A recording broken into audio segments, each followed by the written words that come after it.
ప్రవీణ్ అంజన్న రవి మేమందరం ఉంటిం ఆ సంఘంలో ఉంటే ఆ విఠల్ కూడా సెక్రటరీ ఉండే అప్పటి నుంచి మా లొల్లి నడుస్తూనే ఉండేది మాట్లాడు విఠల్ థ్యాంక్ యూ జై తెలంగాణ సభకు విచ్చేసిన పెద్దలు అన్నలు అక్కలు తోటి మిత్రులందరికీ నా హృదయపూర్వక అభినందనలు ముచ్చెర్ల సత్యనారాయణ గారి గురించి మాట్లాడాలంటే భయము బాధ ఆనందం దుఃఖం కన్నీరు అన్నీ కలగలిపి ఈ 273 పేజీల పుస్తకము 83 సంవత్సరాల జీవితాన్ని ఒక 10-15 నిమిషాల్లో సభ పర్మిషన్ అధ్యక్షులు పర్మిషన్ ఇస్తే కొంచెం సమయం ఎక్కువ తీసుకున్నా కూడా ముత్యాల్లాంటి సత్యాలు సత్యాల్లాంటి సత్యన్న మాటలు దాచిపెట్టిన చరిత్ర ఎప్పటికీ ఎవరు చెరిపేయలేరు పాలకులు కావచ్చు ప్రభుత్వాలు కావచ్చు డబ్బా కొట్టేటోళ్ళ చరిత్రని రాయొచ్చు కానీ ఈ తెలంగాణ 68 ఏళ్ల ఉద్యమానికి పునాదిరాయి బొడ్రాయి లాంటి ముచ్చెర్ల సత్యన్న గురించి కొన్ని నిజాలు నా వయసు చిన్నదే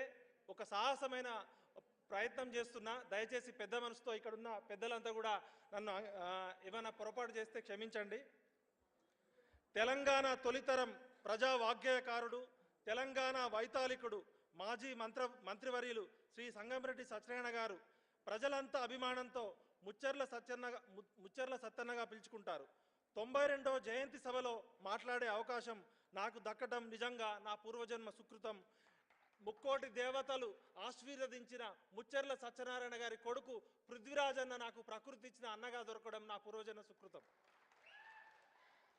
ఇది పూర్తిగా ఒక అకాడమిక్ రీసెర్చ్ ఓరియంటెడ్లో నేను ఒక వారం రోజుల పాటు ఈ పుస్తకాన్ని చరిత్రని అధ్యయనం చేసి 2001లో ముచ్చెర్ల సత్యనారాయణ గారితో పరిచయమైన దగ్గర నుంచి 16 సంవత్సరాలు ఆయనతో ప్రత్యక్షంగా ఒక నాన్నలాగా ఒక పెదనాన్నలాగా ఒక బాపులాగా ఉన్న సన్నిహితంతో కేవలం వాస్తవాలని యథార్థ ప్రూఫ్స్తో మీ ముందుంచే ప్రయత్నం చేస్తున్నా కాలం చాలా విచిత్రమైంది తెలంగాణ భూమిపుత్రులకు జరుగుతున్న అన్యాయంపై 1952లో నాన్ ముల్కీ గో బ్యాక్ ఉద్యమం మొదలైన విషయం మనందరికీ తెలిసిందే అంటే 68 ఏళ్ల సుదీర్ఘ పోరాటం తర్వాత 2014లో మనకి తెలంగాణ రాష్ట్రం వచ్చింది ఈ సుదీర్ఘ పోరాటంలో ఎంతోమంది పోరాట యోధులు కవులు రచయితలు కళాకారులు మేధావులు విద్యార్థులు పాల్గొన్నారు ఎంతోమంది అమరులైనారు జోహార్ తెలంగాణ విద్యార్థి అమరవీరులారా అయితే ఈ సుదీర్ఘ తెలంగాణ రాష్ట్ర పోరాట చరిత్రను రికార్డు చేయడంలో చాలా పొరపాట్లు జరిగాయి నిజమైన హీరోలు త్యాగధనులు పోరాట యోధులు జీరోలు అయిపోతున్నారు జీరోలే హీరోలుగా అవాస్తవాలే చరిత్రగా చలామణి అవుతున్న ప్రస్తుత పరిస్థితులలో అసలైన నిజాలు వెలుగులోకి తీసుకురావాల్సిన బాధ్యత మన అందరి మీద ఉంది ముఖ్యంగా స్టేజ్ మీద ఉన్న వాళ్ళకి ఇక్కడ హాజరైన మేధావులందరి మీద ఉంది సత్యాన్వేషణ జరగాల్సిందే 68 సంవత్సరాల సుదీర్ఘ పోరాటంలోని పునాదిరాళ్ళన్నీ వెనక్కి తీయాల్సిందే ఈనాడు గులకరాళ్లే పునాదిరాళ్లుగా చలామణి అవుతున్నాయి కాబట్టి అవాస్తవాలు చరిత్రగా మిగిలిపోయే ప్రమాదం ఉంది ముచ్చెర్ల సత్యనారాయణ గారి 92వ జయంతి సందర్భంగా కొన్ని ముఖ్యమైన విషయాలను మీ అందరి దృష్టికి తీసుకొచ్చే ప్రయత్నం చేస్తున్నాను హన్మకొండ పట్టణాన్ని ఆనుకొని ఉండే ముచ్చెర్ల గ్రామంలో 1933వ సంవత్సరంలో సంగారెడ్డి నర్సయ్య గారు సంగంరెడ్డి నర్సమ్మ దంపతులకు ముచ్చెర్ల సత్యనారాయణ గారు జన్మించారు 5 అన్నదమ్ముళ్ళు 2 అక్కలు ఒక చెల్లి అందరికంటే చిన్నవాడైన సత్యనారాయణ గారు జీవితాన్ని మనం లోతుగా పరిశీలిస్తే 83 సంవత్సరాల తన జీవితం అంతా నీతి నిజాయితీలతో బతికిన ఒక గొప్ప మానవతావాది మన ముచ్చెర్ల సత్యన్న గారు ముచ్చెర్ల సత్యనారాయణ గురించి మాట్లాడాలంటే ఏమని చెప్పాలని అనుకున్నప్పుడు నేను రీసెర్చ్ చేసిన దాటిలో పద్యాలు కవితలు పాటలు నటన నాటకాలు సంగీతం సాహిత్యం గానం ఆయన రాసిండు పాడిండు అంటే ఒక కవి అందామా ఒక వైతాళికుడు అందామా ఒక నాటకకర్త అందామా ఒక సాహిత్యవేత్త అందామా ఒక రాజకీయ నాయకుడు అందామా అంటే ప్రతి పదానికి ఆయన జీవితంలో ఆచరణకు అర్థం ఉంది అంటే మీరందరూ కూడా ఈ 273 పేజీల పుస్తకం చదివితే ఒక 100 సార్లన్నా మానవత్వం ఉన్నోడు మనిషి అనేటోడు ఏడుస్తూనే ఉంటాడు ఆ పుస్తకం చదువుతున్నప్పుడు చదవడం స్టార్ట్ చేస్తే అది అయిపోయేదాకా మనకి ప్రతి సీన్ టు సీన్ కనబడుతుంది ఎందుకంటే తెలంగాణ ఆర్తి దానిలో ఉంది తెలంగాణ ఉద్యమ సజీవ జీవితానికి ముచ్చెర్ల సత్యనారాయణ గారు సజీవ సాక్ష్యం తన సాహిత్యం అంతా బతుకు తెరువు కోసం కాదు బతుకులను మార్చేందుకు వాడిండు ప్రజల తలరాతను మార్చేందుకే సంగీతము సాహిత్యాలు ఉండాలని చెప్పారు ముచ్చెర్ల సత్యనారాయణ గారు తన ప్రాథమిక విద్యను తన సొంత ఊర్లైన ముచ్చెర్లలో అభ్యసించారు 5వ తరగతి నుండి 10వ తరగతి వరకు హన్మకొండలోని లష్కర్ బజార్లోని ప్రభుత్వ పాఠశాలలో చదువుకున్నారు. ఆయన చదువుకున్నది ఉర్దూ మీడియంలో. పాఠశాల విద్యను అభ్యసిస్తున్న సమయంలోనే సత్యనారాయణ గారిలో నాయకత్వ లక్షణాలు అలవర్చుకున్నారు. ఇక్కడ ఒక సంఘటన చెప్పాలి. ఆ రోజుల్లో ప్రతి తరగతి నుండి ఒక ప్రతినిధిని ఎన్నుకునేవాళ్ళు. అన్ని తరగతుల ప్రతినిధిగా ఎన్నికైన వారు స్కూల్ ప్రెసిడెంట్ని ఎన్నుకునేవారు. ఈ ఎన్నికల్లో పోటీ చేసిన సత్యనారాయణ గారు తన ప్రత్యర్థి తిరుపతి రెడ్డి గారి కంటే 2 ఓట్లు వచ్చి స్కూల్ ప్రెసిడెంట్గా ఎన్నికైనారు. ఒక విధంగా చెప్పాలంటే సత్యనారాయణ గారి రాజకీయ రంగ ప్రవేశానికి స్కూల్ ప్రెసిడెంట్గా మొదలైందని చెప్పవచ్చు. ఒక స్కూల్ ప్రెసిడెంట్ ఎలక్ట్ అయితే రాజకీయ కురువృద్ధుడైన హయగ్రీయాచారి వారు ప్రత్యేకంగా ముచ్చర్ల సత్యనారాయణ గారు స్కూల్ ప్రెసిడెంట్ని పిలిపించుకొని అభినందించారంటే ఆ రోజుల్లో ఇది ఎంతటి సంచలనమో గమనించండి. ఒక విద్యార్థి నాయకుడిని, ఒక జిల్లా కాంగ్రెస్ నాయకుడిని పిలిపించుకోవడం.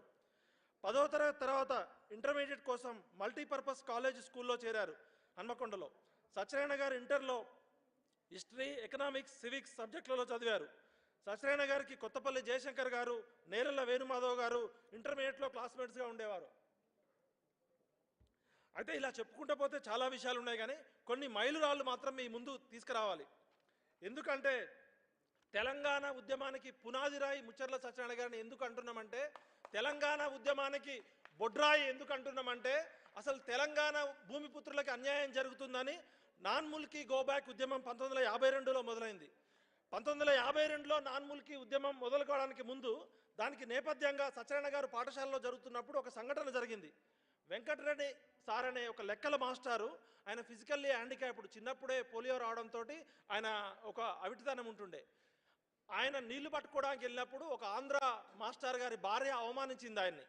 ఆ సంఘటన తర్వాత ఈ హై స్కూల్లో శేషావతారం అనే ఈ ఆంధ్ర ప్రాంత సారు లెక్కలు చెప్పేవాడు. ఈ గొడవని దృష్టిలో పెట్టుకొని మీ తెలంగాణ వాళ్ళకు అసలు లెక్కలే రావంటూ వెంకటరెడ్డి సార్ను అవహేళన చేసిండు శేషావతారం సారు.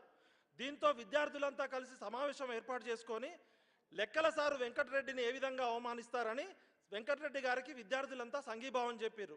ఈ సంఘీభావానికి వెంకటరెడ్డి సారు హాజరైనందుకు శేషావతారం సారు కలెక్టర్కి ఫిర్యాదు చేసి అప్పటి కలెక్టర్ గారు కూడా ఆంధ్రావాడు కావడంతో ఈ సంఘటనతో వెంకటరెడ్డి సార్ని సస్పెండ్ చేశారు. ఇది 1952 ఇడ్లీ సాంబార్ గోబ్యాక్ కన్నా ముందు, నాన్ ముల్కీ గోబ్యాక్ కన్నా ముందు జరిగింది.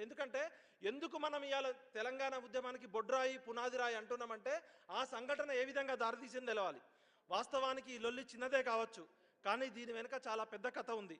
ఎప్పుడైతే ఆంధ్ర వాళ్ళు తెలంగాణ ప్రాంతానికి బ్రతకవచ్చిండ్రో, తెలంగాణలో నీటి వసతి ఉన్న చోట అగ్గోకు భూములు కొన్నారు. అదే క్రమంలో ముచ్చర్ల, పెగడపల్లి మధ్య ఉన్న రెడ్డిపాలెం అనే కొత్త గ్రామాన్ని రూపొందించుకొని 2 గ్రామాల మధ్య ఉన్న రేగడి భూములన్నీ కొన్నారు. మిర్చి, పత్తి వంటి వ్యాపార పంటలు పండించి ఆర్థికంగా బలపడ్డారు. క్రమక్రమంగా తెలంగాణ భూమిపుత్రుల మీద, స్థానిక ప్రజల మీద పెత్తనం మొదలైంది. తెలంగాణ ఆచార వ్యవహారాలను, కట్టుబాట్లను, మాట తీరును అవహేళన చేయడం మొదలైంది. తెలంగాణ వారికి నాగరికత తెలియదు, అసలు వ్యవసాయమే రాదు, మా వల్లే అంటే ఆంధ్రోళ్ళ వల్లే నేర్చుకుంటుండ్రని చిన్నచూపు చూసేవాళ్ళు. తెలంగాణ ప్రాంతంలో బతకడానికి వచ్చిన ఆంధ్ర ఉద్యోగస్తులు కూడా ఇక్కడి తెలంగాణ ప్రజలకు తెలివి తక్కువ వారని, తెలంగాణ వారికి ఏమీ తెలియదనే అహంభావంతో చులకన చేసేవాళ్ళు, చిన్నచూపు చూసేవాళ్ళు. అటువంటి వాడే ఈ శేషావతారం సారు. ఇట్లా పేరుకుపోయిన అసంతృప్తే విద్యార్థుల్లో ఎప్పుడైతే మొదలైందో, వెంకటరెడ్డి సార్ని ఎప్పుడైతే ఉద్యోగం నుంచి సస్పెండ్ చేసిర్రో అది కాస్త ఉద్యమంగా మారింది. ఆ ఉద్యమమే 1952లో నాన్ ముల్కీ గోబ్యాక్ ఉద్యమానికి పునాది రాయిగా అయింది. అదే సంఘటనలో వరంగల్ డివిజనల్ ఇన్స్పెక్టర్గా స్కూల్స్కి పార్థసారథి అనే నాన్ ముల్కీ అధికారి ఉండేవారు. ఆయన అక్రమంగా 180 మంది ముల్కీ టీచర్లని ట్రాన్స్ఫర్ చేసి తెలంగాణ చెందిన టీచర్లని సస్పెండ్ చేయడం జరిగింది. దానికి నిరసనగా జూలై 26, 1952న విద్యార్థులు, సస్పెండ్ అయిన టీచర్లు, ఎన్జిఓలు అంతా కలిసి ముచ్చర్ల గారి బృందం ఆధ్వర్యంలో, నాయకత్వంలో దాదాపు 4000 మంది ఊరేగింపుగా కలెక్టర్ ఆఫీసుకు పోయినారు. 1952లో 4000 మంది విద్యార్థులకి, ఎన్జిఓలకి నాయకత్వం వహించిండు. అందరికంటే చిన్నవాడు మన ముచ్చర్ల సత్యనారాయణ గారు. ఆ రోజు కలెక్టర్ గారికి వినతి పత్రం ఇచ్చిన తర్వాత హన్మకొండ పబ్లిక్ గార్డెన్స్లో ముచ్చర్ల సత్యనారాయణ గారిని మాట్లాడమని కోరారు. అప్పటికే ఎన్జిఓలు అందరు కూడా పెద్ద వాళ్ళు ఉన్నారు. విద్యార్థి నాయకుడైన ముచ్చర్ల సత్యనారాయణ గారిని మాట్లాడమంటే ఆయన మాట్లాడిన ప్రసంగంలో కొన్ని ఆనిముత్యాలు. ఇటెంటు రమ్మంటే ఇల్లంతా నాదే అన్నట్టుగా ఉంది ఆంధ్రోల సంగతి. నాకు కూడా ఇది తెలియదు, ఈ పుస్తకం చదివిన తర్వాత తెలిసింది. మేము 2001లో ఉద్యమం ఉన్నప్పుడు ఇసంటికి రమ్మంటే ఇల్లంతా నాదే అనేటోళ్ళు, అది కామన్గా అందరికీ అర్థమైపోయింది. ఇది కాయిన్ చేసింది మన ముచ్చర్ల సత్యనారాయణ గారే. ఆంధ్రోళ్ళు పారాసైట్ మొక్కల్లాగా వచ్చి నీడనిచ్చిన చెట్టునే నాశనం చేయాలని చూస్తున్నారు. అలా చెప్పుకుంటూ పోతే చాలా చరిత్ర ఉంది. అంటే నేను చెప్పదలుచుకుంది ఏంటంటే, నాన్ ముల్కీ గో బ్యాక్ ఉద్యమమే, ఇడ్లీ సాంబార్ గో బ్యాక్ ఉద్యమమే తెలంగాణ ఉద్యమానికి పునాదిరాయి అనుకుంటే, నాన్ ముల్కీ గో బ్యాక్ ఉద్యమానికి పూర్వరంగం అంతా కూడా విద్యార్థి నాయకుడిగా ఉన్న ముచ్చర్ల సత్యనారాయణ గారి నాయకత్వంలో జరిగిందని చెప్పడానికి నేను ఒక ప్రయత్నం చేస్తున్నా. అదేవిధంగా జూలై 28, 1952న హైదరాబాద్ స్టేట్ అంతటా idli sambar go back, non ముల్కీ గో బ్యాక్ నినాదాలతో స్కూల్స్, కాలేజీలు బంద్ నిర్వహించారు. ఆ తర్వాత కాలంలో జరిగిన ఉద్యమంలో హైదరాబాద్లో 8 మంది విద్యార్థులు చనిపోయారు పోలీస్ కాల్పుల్లో. దాదాపు 200 మందికి పైగా గాయాలైనవి. దీంతో ప్రభుత్వం దిగివచ్చి సెప్టెంబర్ 7న ముల్కీ విషయంపై చర్చించడానికి మంత్రివర్గ ఉపసంఘం ఏర్పాటు చేసింది. అయితే అంత గొప్ప పోరాటం, ఉద్యమ నాయకత్వం విద్యార్థులకే పరిమితం కావటం, పెద్ద ఎత్తున జనం కలిసి వచ్చినప్పటికీ వారిని ఏకీకరణ చేసే ఒక లక్ష్యం వైపు నడిపించే నాయకత్వం లేకపోవడం, రాజకీయ నాయకుల స్వార్థము, నిర్లిప్త మొత్తంగా ఉద్యమం విఫలమైంది. అంటే 1952లో మొదలైన నాలుగు ముల్కీ ఉద్యమం కూడా రాజకీయ నాయకుల కుట్రల వల్లనే పోయింది. అప్పటికి ముచ్చర్ల సత్యనారాయణ గారి వయసు 19 సంవత్సరాలే. 19 సంవత్సరాల వయసులోనే అంత పెద్ద ఉద్యమానికి ఒక పునాది రాయిలాగా పనిచేసిన అనేది చెప్పబోతున్నాం. హైదరాబాద్లో ఉన్నత విద్య. ముచ్చర్ల సత్యనారాయణ గారు ఇంటర్మీడియట్ తర్వాత సంగీతం మీద ఆసక్తితో హైదరాబాద్లో సంగీత కళాశాల చేరారు. ఈ నాన్ ముల్కీ గో బ్యాక్ ఉద్యమం వల్ల ఇంటర్మీడియట్ 1 సంవత్సరం నష్టపోవాల్సి వచ్చింది, ఎగ్జామ్స్ కూడా రాయలేదు. తర్వాత మళ్ళీ ఇంటర్మీడియట్ పాస్ అయ్యి హైదరాబాద్లో వచ్చి సంగీత కళాశాలలో హిందుస్థానీ సంగీతం, కర్ణాటక సంగీతం నేర్చుకున్నారు. కానీ ముచ్చర్ల సత్యనారాయణ గారికి ఎక్కువగా జానపద పాటలు, పద్యాలు, పౌరాణిక నాటకాల మీద ఆసక్తి ఉండేది. ఈ సంగీతము, సాహిత్యము ప్రజలకు ఉపయోగపడాలి కదా, ప్రజల జీవితాల్లో మార్పుకి, చైతన్యానికి కృషి చేయాలి కదా, సంగీతము, సాహిత్యాల యొక్క అంత్య లక్ష్యం బతుకు తెరువు కోసం కాదు కదా, బతుకును మార్చేందుకు కదా, తలరాతను మార్చేందుకు కదా అని చెప్పి శాస్త్రీయ సంగీతాన్ని వదిలేసి మళ్ళీ ఉస్మానియా ఆర్ట్స్ కాలేజీలో BAలో జాయిన్ అయ్యారు. BAలో ఎకనామిక్స్, తెలుగు, సాంస్క్రిట్ ఆప్షన్ సబ్జెక్టుగా తీసుకున్నారు. తర్వాత కాలంలో న్యాయవాద వృత్తిని కూడా అభ్యసించారు. ఉస్మానియా యూనివర్సిటీలో సంస్కృత భాషా సంఘం ఏర్పాటు చేసిన ఘనత ముచ్చర్ల సత్యనారాయణ గారిదే. అంటే ఉర్దూలో పాండిత్యం, తెలుగులో పాండిత్యం, సంస్కృతంలో పాండిత్యం, ఇలా చెప్పుకుంటూ పోతే ఆయన గురించి ఎంత అని చెప్పొచ్చు. బహుముఖ ప్రజ్ఞాశాలి. అయితే కొన్ని పొలిటికల్ కీ మైల్ స్టోన్స్ నేను మీకు ఇక్కడ చరిత్ర కోసం, రికార్డు కోసం మీకు చెప్పదలుచుకున్నా. ఆంధ్రప్రదేశ్ అవతరణ సమయంలో ముచ్చర్ల సత్యనారాయణ గారి ఆలోచనలు ఏ విధంగా ఉండేవంటే, ఆంధ్ర రాష్ట్రం, తెలంగాణ కలిపి ఉమ్మడి రాష్ట్రం ఏర్పాటు చేయాలనే ఆంధ్ర నాయకుల కుట్రలను ముందే పసిగట్టిన దార్శనికుడు. మేధావి అంటే ఎవరంటే, రాబోయే ప్రమాదాన్ని ముందే పసిగట్టి ప్రజలకి నష్టం జరగకుండా అవసరమైతే తన జీవితాన్ని కోల్పోయేటోళ్ళే నిజమైన మేధావి. ఆ మేధావి కోవలో, ఆ దార్శనికుడి కోవలో ముచ్చర్ల సత్యనారాయణ గారు అగ్రగణ్యులు.